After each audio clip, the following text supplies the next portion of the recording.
Hello साथियों, नमस्कार। GS and English talks official YouTube channel पर आप सभी का हार्दिक अभिनंदन और स्वागत है। आज एक बार फिर हम इस वीडियो में हाजिर हुए हैं। क्लास 12th का हिस्ट्री का जो है और चैप्टर 3 लेकर के, जिसमें बंधुत्व, जाति तथा वर्ग का जिक्र किया गया है और ये बातचीत रहेगी 600 बीसी से लेकर के 600 एडी तक की। इससे पहले हम दो चैप्टर जो है डिस्कस कर चुके हैं। इन दोनों चैप्टर के एमसीक्यूज यदि आपने नहीं देखे हैं तो प्लेलिस्ट में जाकर के चैनल को सब्सक्राइब कर लें। सबसे पहले बेल आइकन दबा लें, वीडियो को लाइक और शेयर कर दें और सभी वीडियोस को कवर करते हुए आज की इस वीडियो तक या इस लेक्चर तक अपनी कनेक्टिविटी बना लें। चलिएगा, बिना किसी देरी के हम शुरू करने वाले हैं आज के चैप्टर की जो है एमसीक्यूज। पहला जो एमसीक्यू रहेगा आपका, वो रहेगा कि महाभारत में श्लोकों की संख्या कितनी है। महाभारत में कुल श्लोक आपसे पूछे जा रहे हैं। महाभारत में कुल श्लोक जो है कितने हैं, ये क्वेश्चन आपसे पूछा जा रहा है और इसके एवज में जो है आपको आंसर देना है कि एक के तौर पर आप कहेंगे 20,000, बी के तौर पर आप कहेंगे 50,000, सी के तौर पर आप कहेंगे 1,00,000 और डी के तौर पर आप कह देंगे 1,00,000 से अधिक। 1,00,000 से इसको आप थोड़ा सा अच्छे से लिख लेंगे। 1,00,000 है ये, यहां आप लाख कहेंगे, लाख थोड़ा सा ये जो है 1,00,000 से अधिक। तो इसका आंसर आपका जो रहेगा वो आप बताएंगे 1,00,000 से अधिक जो है श्लोक महाभारत के अंदर दिए गए हैं। चलिएगा, चलते हैं नेक्स्ट क्वेश्चन यानी कि सेकंड क्वेश्चन की तरफ। और इसमें पूछा गया है कि महाभारत के युद्ध में कौन विजयी रहा। महाभारत के युद्ध में विजयी जो है रहा, उनका नाम आपको बताना है कि महाभारत के युद्ध में जो है विजयी कौन रहते हैं। और ऑप्शन है पांडव, बी के तौर पर आपसे पूछा जाएगा कौरव, सी के तौर पर पूछा जाएगा मौर्य और डी में आप बताएंगे सातवाहन। तो इस प्रकार से जो है सेकंड ये क्वेश्चन, और इसमें जो विजयी रहे, जिन्होंने जीत हासिल की, महाभारत का युद्ध know very well Kurukshetra Haryana में लड़ा गया और इसमें पांडव जो है विजित रहे, इन्होंने जीत हासिल की। और क्वेश्चन नंबर 3 हम डिस्कस करें तो इसमें जो है आपसे पूछा जाएगा कि प्राचीन काल में अधिकतर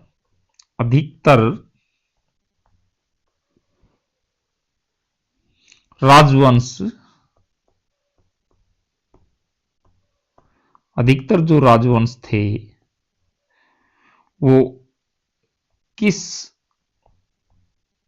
प्रणाली के थे। और क्वेश्चन मार्क आपसे पूछेगा तो इसमें आपको जो है ये बता देने हैं। ए के तौर पर आप बता देंगे मातृवंशिकता, बी पर आप बताएंगे पितृवंशिकता, और सी में बताएंगे आप भ्रातृ वंशिकता, और इसमें बताएंगे आप उपयुक्त सभी। तो इसका आंसर जो है, प्राचीन काल में जो प्रणाली चली आ रही थी वो पितृस्थात्मक कह सकते हो आप। पितृवंशिकता जो है इसका आंसर रहेगा। और नेक्स्ट क्वेश्चन जो आपका रहेगा फोर्थ, उसमें कहा जा रहा है कि पुत्रियों के संदर्भ में पिता का महत्वपूर्ण धार्मिक कर्तव्य क्या होता था। पुत्रियों के संदर्भ में पिता का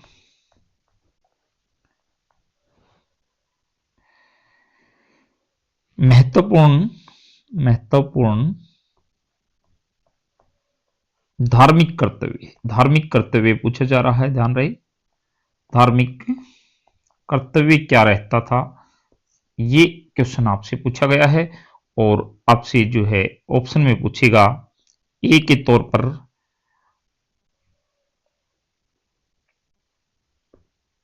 अंतर्विवाह करना, दूसरा जो है संपत्ति में अधिकार देना, संपत्ति में अधिकार देना, उसके बाद सी में पूछा गया कन्यादान, और डी के तौर पर आप बताएंगे उपरोक्त सभी। और आंसर के तौर पर कहेंगे आप कन्यादान देना, जो है कन्या का जो है दान करना, यानी कि कन्यादान, ये जो है महत्वपूर्ण पिता का फर्ज हुआ करता था। और क्वेश्चन नंबर 5 के तौर पर आपसे पूछे तो आप बताएंगे कि सबसे महत्वपूर्ण जो है धर्मशास्त्र उस समय का सबसे महत्वपूर्ण धर्मशास्त्र। ध्यान रहे ये बातचीत हम जो है 600 बीसी से लेकर के 600 एडी तक की कर रहे हैं, यानी कि 600 ईस्वी पूर्व से लेकर के और 600 ईस्वी तक के बीच की बातचीत ये चल रही है। और इसमें सबसे महत्वपूर्ण धर्मशास्त्र की बात यदि हम करें तो वो रहा है, आप बताएंगे कि ए के तौर पर आपसे पूछ लेगा मनुस्मृति, बी के तौर पर आपसे पूछेगा महाभारत,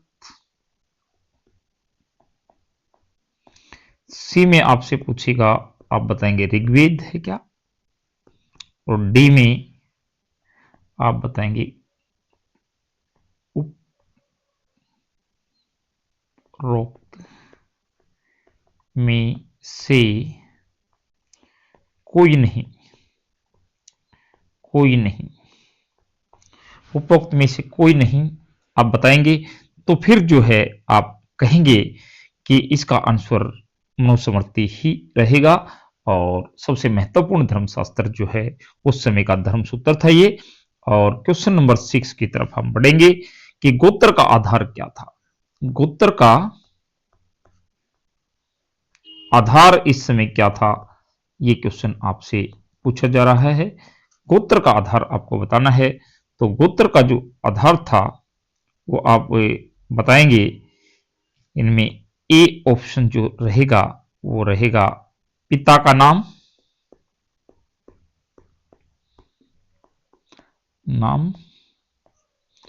बी के तौर पर आप कहेंगे माता का नाम,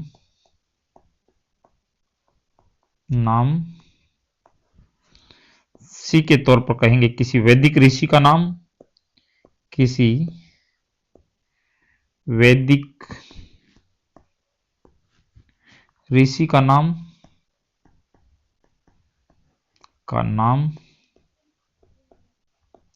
और डी के तौर पर आप कहेंगे राज्य का नाम। तो इसका आंसर जो रहेगा आपका वो किसी वैदिक ऋषि का नाम जो है गोत्र का आधार हुआ करता था इस समय। और क्वेश्चन नंबर 7 की तरफ हम बढ़ेंगे। बहुपति प्रथा जो है प्रचलित थी। क्या कहता है कि बहुपति प्रथा की यदि हम बात करें तो ये प्रचलित कहां थी? प्रचलित जो थी बहुपति जो है प्रथा, उसमें आप कहेंगे कौरवों में थी क्या? कौरवों में।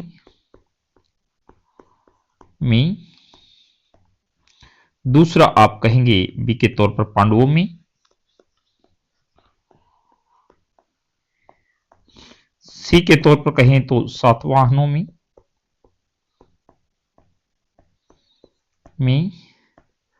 और डी के तौर पर कहें उपरोक्त सभी में। सभी में। तो ये जो है पांडवों के अंदर बहुपति प्रथा जो है थी, ये भी आप ध्यान रखेंगे। और क्वेश्चन नंबर 8 जो रहेगा आपका, वो कह रहा है कि जाति व्यवस्था में पहला दर्जा किसे प्राप्त था? जाति व्यवस्था में पहला दर्जा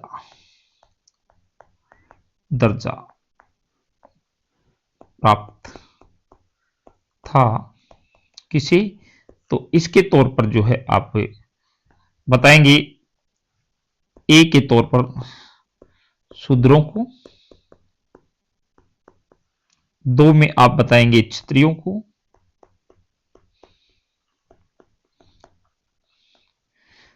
और सी में वैश्यों को, और डी में बताएंगे आप ब्राह्मणों को। तो ध्यान रहे, अव्वल दर्जा जो है ब्राह्मणों को 1 नंबर आप देंगे, दूसरा नंबर वैश्यों को, तीसरा नंबर क्षत्रियों को, और फोर्थ लास्ट में जो है शूद्रों को। तो ये आंसर आपका डी हो जाएगा। आगे बढ़ते हुए क्वेश्चन नंबर 9 की हम बातचीत करेंगे। और 9 में कहता है कि जाति व्यवस्था में सबसे निचला दर्जा, अभी हमने बातचीत की है जाति व्यवस्था में सबसे निचला दर्जा, सारे हमने एक ही उसी क्वेश्चन में डिस्कस कर दिए हैं। सबसे निचला दर्जा प्राप्त था, तो हम बता चुके हैं। वहीं 4 वर्ण आप यहां लिख दें, ब्राह्मण, बी पर आप वैश्य लिखें, सी पर आप क्षत्रिय लिख दें, और डी में आप शूद्र लिखेंगे। और यही इसका आंसर रहेगा। सबसे निचला जो दर्जा था वो शूद्रों को प्राप्त था। क्वेश्चन नंबर 10 की हम बातचीत करेंगे कि शास्त्रों के अनुसार केवल निम्न जाति के लोग ही राजा हो सकते थे। शास्त्रों के अनुसार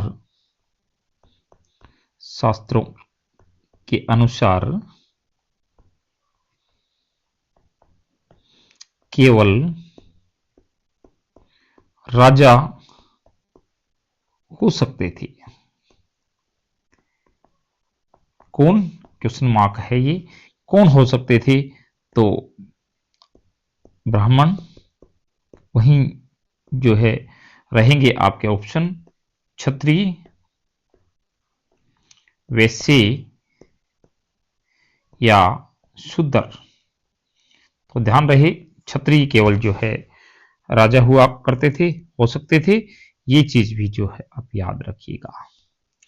फिर हम बातचीत करेंगे क्वेश्चन नंबर 11 की कि शास्त्रों के अनुसार जो है केवल क्षत्रिय राजा हो सकते थे, लेकिन अपवाद हैं कुछ। शास्त्रों के अनुसार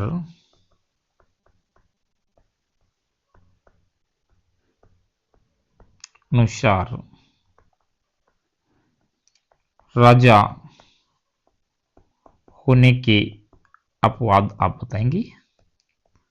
और वो अपवाद कौन से हैं, इसकी बातचीत हम करने जा रहे हैं।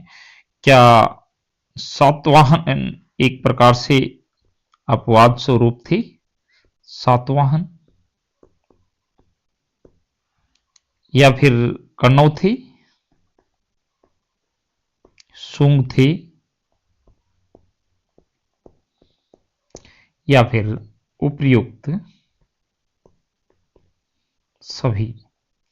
तो इसका आंसर आपका उपयुक्त सभी रहेगा, क्योंकि सातवाहन, कन्नौ और सुंग ये जो है क्षत्रियों से हट करके, यानी कि अपवाद रहे, ये यहाँ जो है क्षत्रिय ही इसके अनुसार जो है राजा हुआ करते थे, लेकिन ये इसका अपवाद है। उसके बाद क्वेश्चन नंबर 12 की हम बातचीत करने जा रहे हैं कि निम्न शासक अंतर्विवाह पद्धति का पालन करते थे। कौन कौन से थे जो अंतर्विवाह पद्धति का पालन कौन करते थे, ये आपको बताना है। तो इनमें सातवाहन है, इसके तौर पर आप कहेंगे सातवाहन। बी पर आप कहेंगे पांडव, सी पर आप कहेंगे मौर्य और डी पर आप कहेंगे इनमें से कोई नहीं। तो आप ध्यान रखें कि सातवाहन ऐसे शासक थे जो अंतर्विवाह पद्धति का जो है पालन करते थे। उसके बाद हम बातचीत करें क्वेश्चन नंबर 13। असंस्कृत भाषी शक लोगों को क्या कहकर हे दृष्टि से देखा जाता था, यानी कि असंस्कृत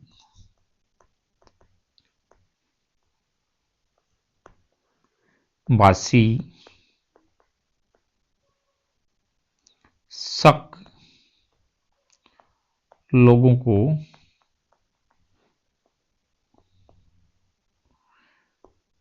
क्या कहकर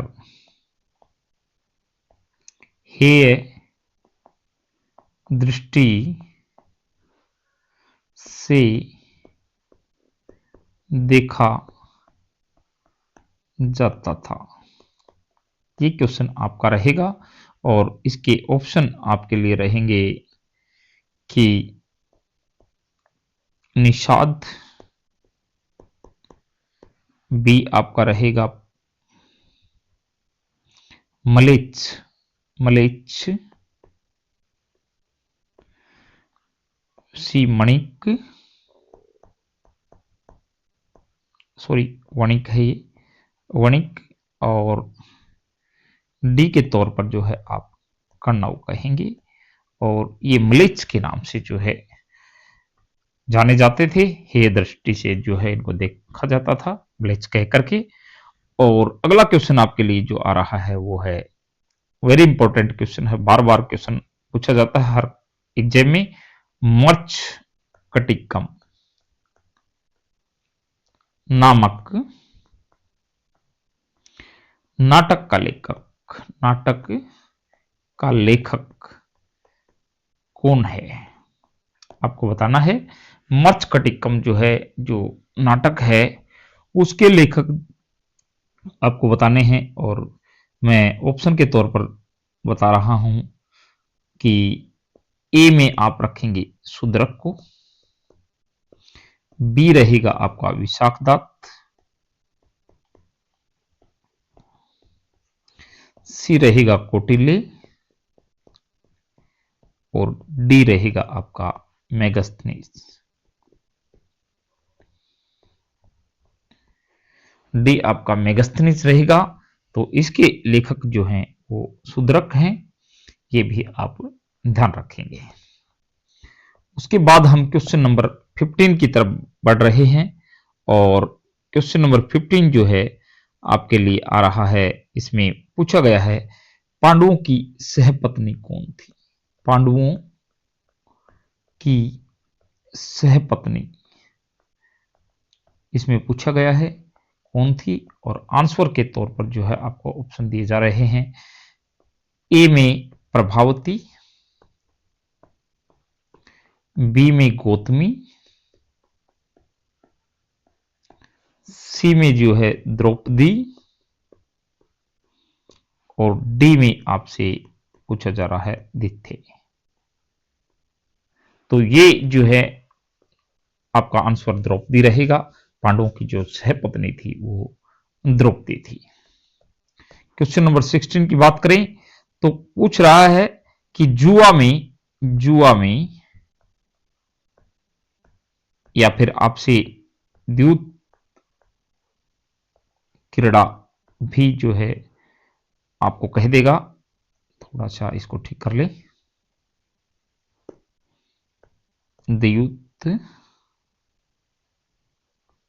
क्रीड़ा में द्रौपदी को हारने वाला पांडव, द्रौपदी को हारने वाला पांडव कौन था, ये आपको बताना है। और ऑप्शन के तौर पर आपको दिए जा रहे हैं भीम, बी में अर्जुन, सी में जो है सहदेव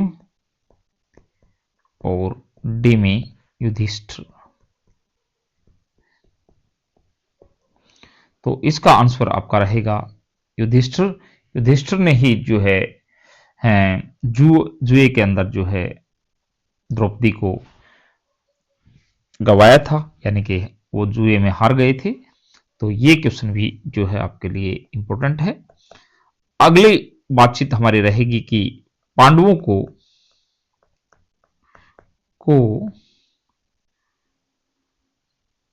जुआ जो क्रीड़ा थी, जुआ के लिए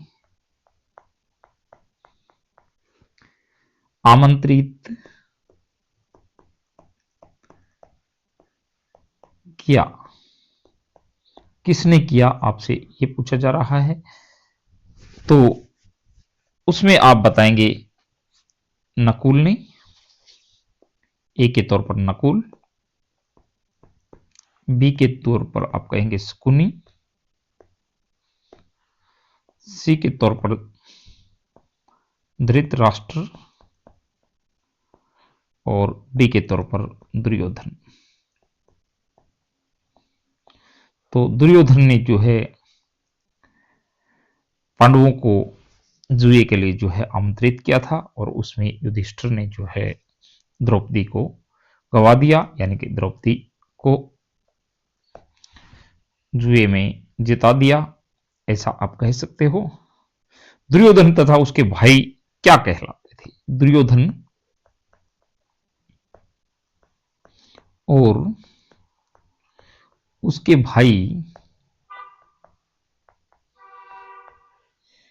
क्या कहलाते थे?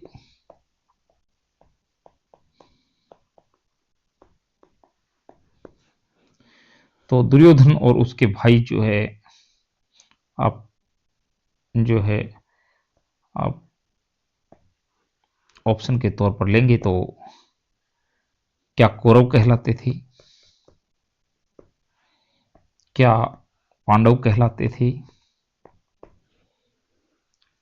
क्या वो मलेच्छ कहलाते थे या फिर निषाद कहलाते थे? इसका आंसर आपका रहेगा कौरव। दुर्योधन और उसके भाई जो है कौरवों के रूप में जाने जाते थे। इस बात का भी आप अच्छे से जो है पता कर लें, यानी कि इसको अपने जहन में रख ले कि कौरव और पांडवों में कौन कौन कहाँ कहाँ जो है काउंटिंग होती है, किसकी काउंटिंग कहाँ होती है, कौन कौरव था कौन पांडव था। आगे यदि हम चलें तो अगला क्वेश्चन जो है क्वेश्चन नंबर 19 आपसे पूछ रहा है कि मनुस्मृति में माता पिता की मृत्यु के बाद, मनुस्मृति में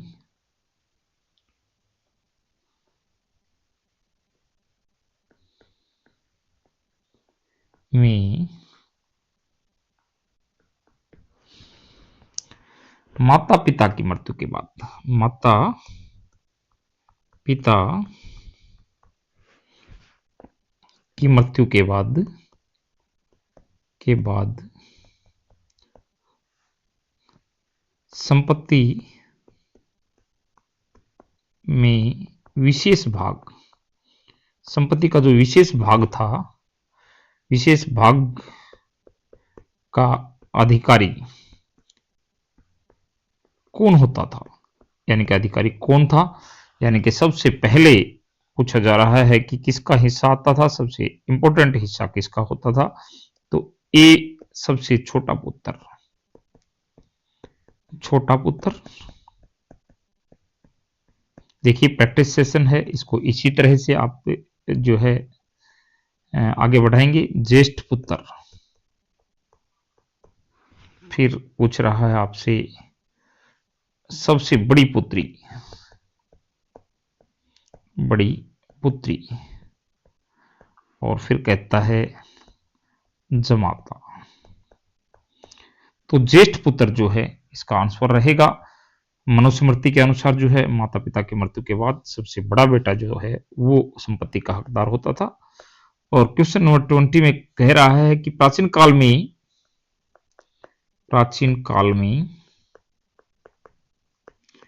निम्न महिला के संपत्ति पर अधिकार होने का उदाहरण मिलता है। तो कौन सी ऐसी औरत है जिसका उदाहरण मिलता है कि संपत्ति में जो है उनका हिस्सा रहा, तो वो आपका रहेगा ए ऑप्शन है द्रौपदी,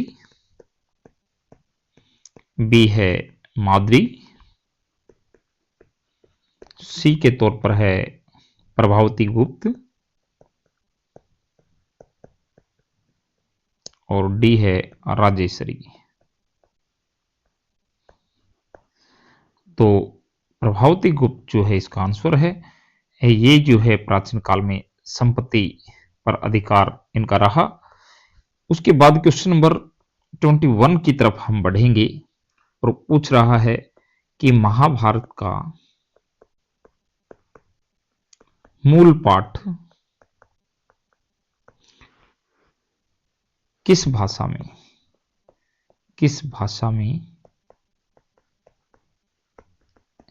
महाभारत जो है उसका मूल पाठ किस भाषा में है, आपसे ये पूछा जा रहा है। तो ए के तौर पर पाली, बी में प्राकृत, सी तमिल, और डी जो है संस्कृत। तो ध्यान रहे संस्कृत जो है वो भाषा जो है मूल पाठ के रूप में है। और आज का हमारा सेकंड लास्ट क्वेश्चन रहेगा कि महाभारत का सबसे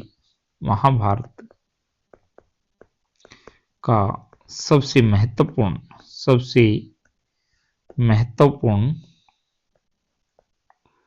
उपदेशात्मक अंश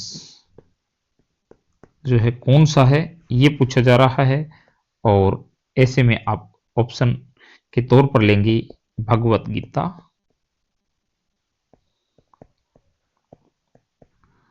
बी के तौर पर आप लेंगे सुत पिटक,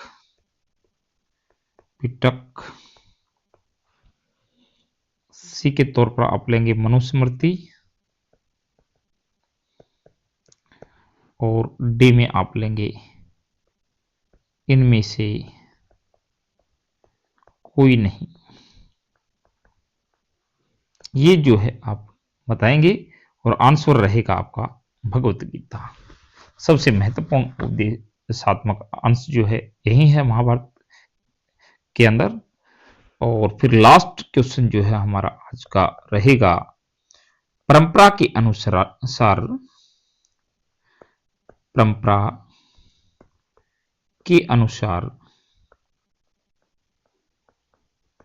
महाभारत के लेखक कौन है। महाभारत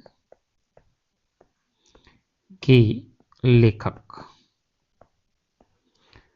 तो आप बताएंगे परंपरा के अनुसार महाभारत के लेखक जो हैं वो है महर्षि वाल्मीकि, महर्षि वेदव्यास,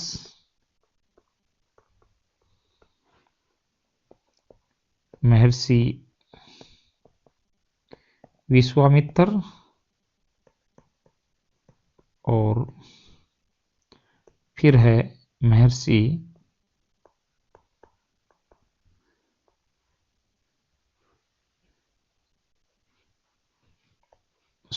इसको आप लिखेंगे, महर्षि वेदव्यास हमने लिख दिया है। अब लिखेंगे बीबी लाल, बी लाल जो है परंपरा के अनुसार जो है महाभारत के लेखक जो हैं वो महर्षि वेदव्यास जो है इसका आंसर रहेगा। ये आप लेकर के चलेंगे। तो आज जो है हमारे 23 क्वेश्चंस चैप्टर 3 को लेकर के जो है हमने ऑब्जेक्टिव टाइप डिस्कस किए हैं। एक क्वेश्चन की पूरी संभावना जो है एक्सपेक्टेड क्वेश्चन जो है यहां से बन सकता है किसी भी एग्जाम के अंदर, तो आप रिवीजन करते रहिएगा। और बाकी के जो है बचे हुए 2 चैप्टर आप एनसीईआरटी के क्लास 12th हिस्ट्री आप देख सकते हैं जाकर के चैनल पर। प्लेलिस्ट को जो है बार बार आप यदि रिवाइज करते हैं तो ये चीज़ें जो हैं आपके लिए बहुत आसान होती चली जाएंगी। और मिलते हैं नई वीडियो में और नए टॉपिक के साथ, तब तक के लिए रिवीजन करते रहिएगा। Thank you very much. Thank you all of you.